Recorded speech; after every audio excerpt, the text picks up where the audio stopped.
at where you thought you'd be? If I had to be honest, now that we're here looking back, and if I was looking forward, if any of that makes sense, You got to make well, I didn't have any uh, preconceived notions that we'd be where we are with Kawhi at this point, right? So that was my first thing was I thought it was going to be an easing in, a more, you know, I didn't know he was going to be this ready to play and all that kind of stuff. I guess I probably could have figured that out a little bit as we got to training camp and stuff, and maybe reconfigured my preconceived notions.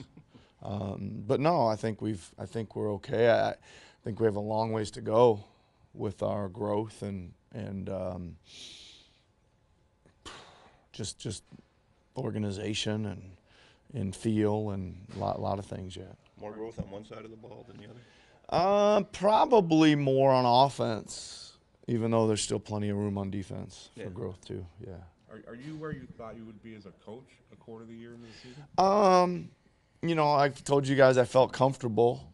Still feel pretty comfortable. I did expect some rust, and there's still a little bit there. So I think there's still another 20 games or so that I'm looking forward to getting to and making some better decisions. What kind of rust? Like just the in-game decisions or a rotation pre-game? What kind of rust are you thinking of?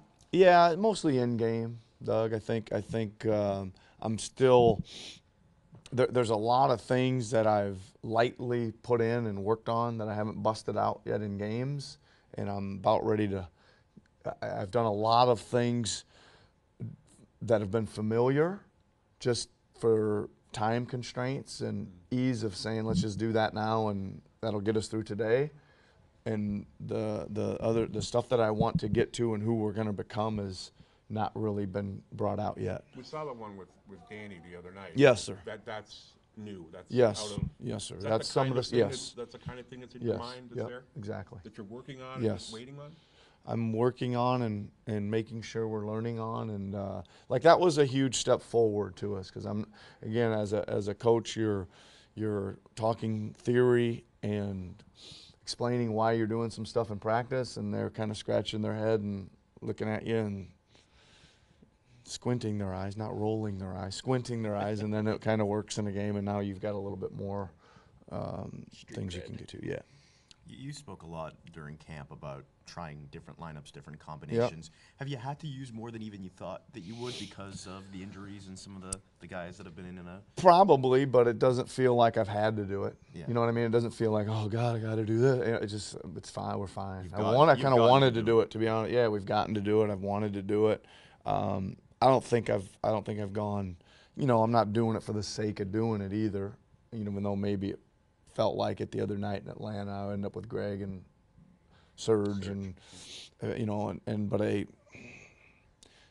wasn't horsing around doing that. It was kind of that's what it felt like to do at that point, and I don't think it looked very good. So maybe that one goes in the bad choice bin. What did you think of the? You used JV and Serge together a bit in two good. straight games. What did you think? Good, yeah, good. I thought that one goes in the good choice bin. That's something we can go to when we need to. Yep. Does the season feel a lot different as a head coach than it does an assistant? Is it faster? Is it just way more things to manage? It certainly feels different.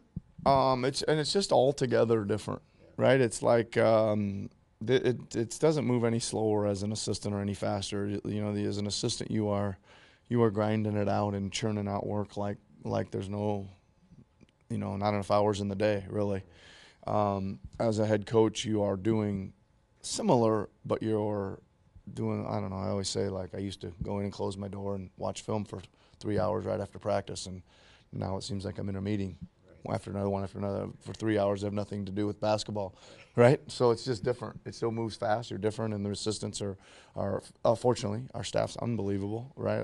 I'm so happy with, Adrian and Sergio and Nate and all those guys, Phil, all the guys we brought in.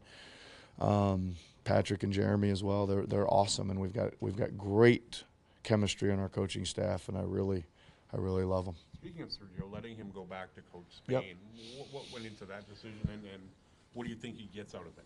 Well, we kind of wanted the perspective of having a little bit more of a European or international viewpoint, right? You probably have seen some of it show up in some of our sets. We've got a few things we run that come from the European play that we're doing. It's been really good to us, and we want to keep integrating more of that stuff. I think you'll see more of it to come when he gets back. And the decision, it just kind of worked out this way, really, right? There was a number of scenarios we talked about that he would just leave the job and come, that he would not do it during the season but do it in the summer,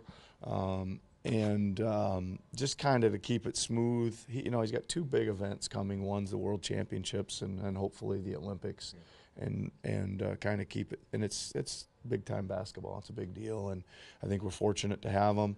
Gives one of our other assistants a chance to step in and take one of our three areas. We divide them into offense, defense, and special teams, and I think and we rotate those. Sergio's on the special teams right now, so one of our other guys will jump in and take that portion of it, and it gives them a chance to show the edits, get on the floor and run that part of practice, and then show the post-game edits as well, and that's good. We want to make all our coaches better coaches and make them well-rounded. Was your history with Great Britain a factor in this? You know how important it is to a guy like Sergio to stay in that position in Spain?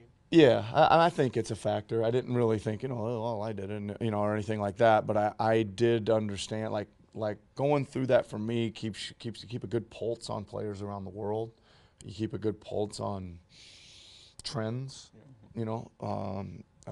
offensively, defensively. You always are seeing something a little different that they'll do, and it's nice to be able to have kind of a close ally so we can incorporate some of it.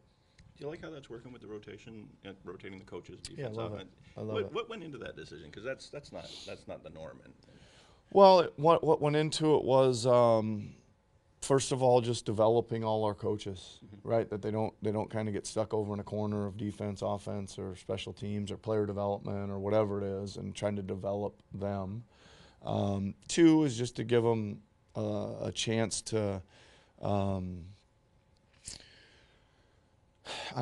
To be more objective, right? So when I'm asking them for advice on things, that they're a little bit more objective rather than, like, for instance, if I was the offensive coach, that I would say, play all the shooters all the time.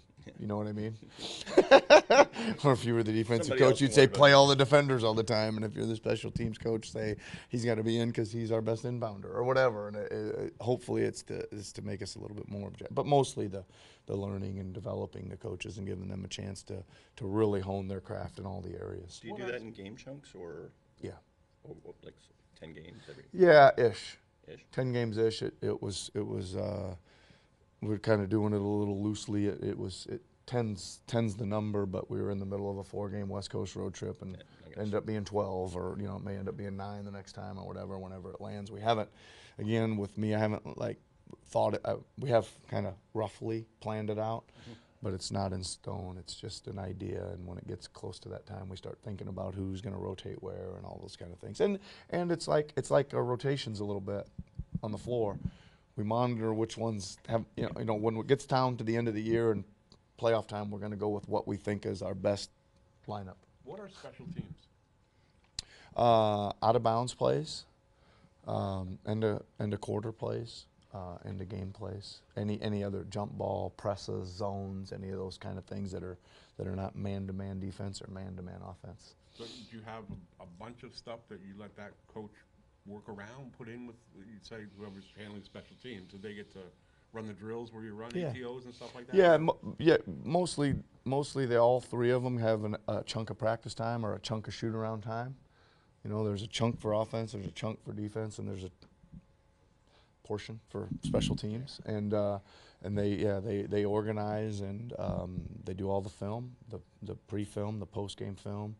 They do all the on-court, and it's kind of their thing. Like if the out of bounds plays underneath need a little tweaking, then that's what that's what they got their finger on that pulse, and that's what they do the next day in practice or film to clean it up.